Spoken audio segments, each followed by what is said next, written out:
The Year of Miss Agnes by Kirkpatrick Hill. Chapter 15. We knew that we didn't talk the right way because the other teachers had told us we had terrible English.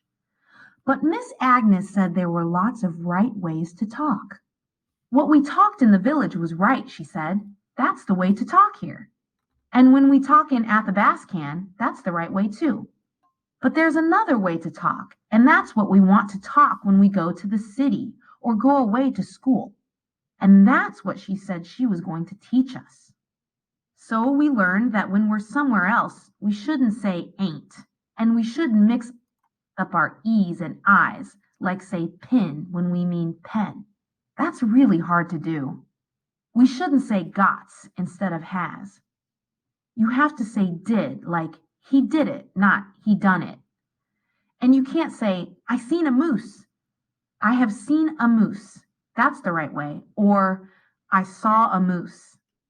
And then there's the thing about nothing words. That is really hard to get straight.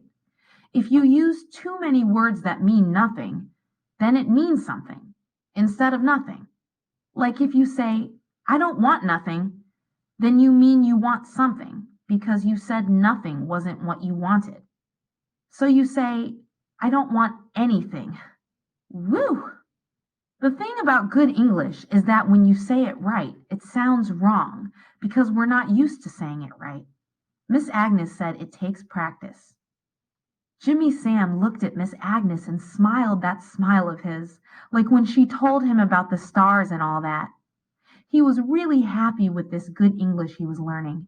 He liked to do things right. After we studied English for a while, we made up this good English game. Every time we caught somebody saying ain't, or using too many nothing words, or anything like that, we had to say, gotcha! Then we could put a check mark by their name on the board. Whoever had the littlest check marks was the winner for that day. I was the winner in that game lots, but it seemed like I had to think over every word I said before I said it. After Christmas, little Pete and Roger and the other kids were in school for a little while before they went out beaver trapping.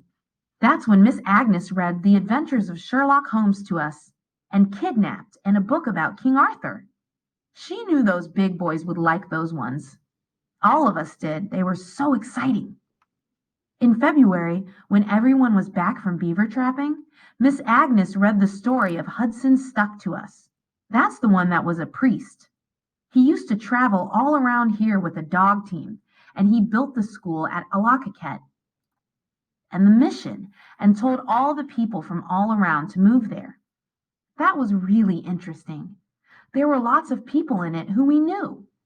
The old people were right in that book, 10,000 Miles with a Dog Sled. Even my grandpa. It made us feel like something, that someone had written this book about us, that we were in a book.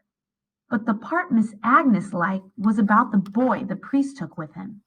He was an Indian boy who didn't speak any English, and every night when they camped in their tent, even if it was 50 below zero, the priest would teach that boy.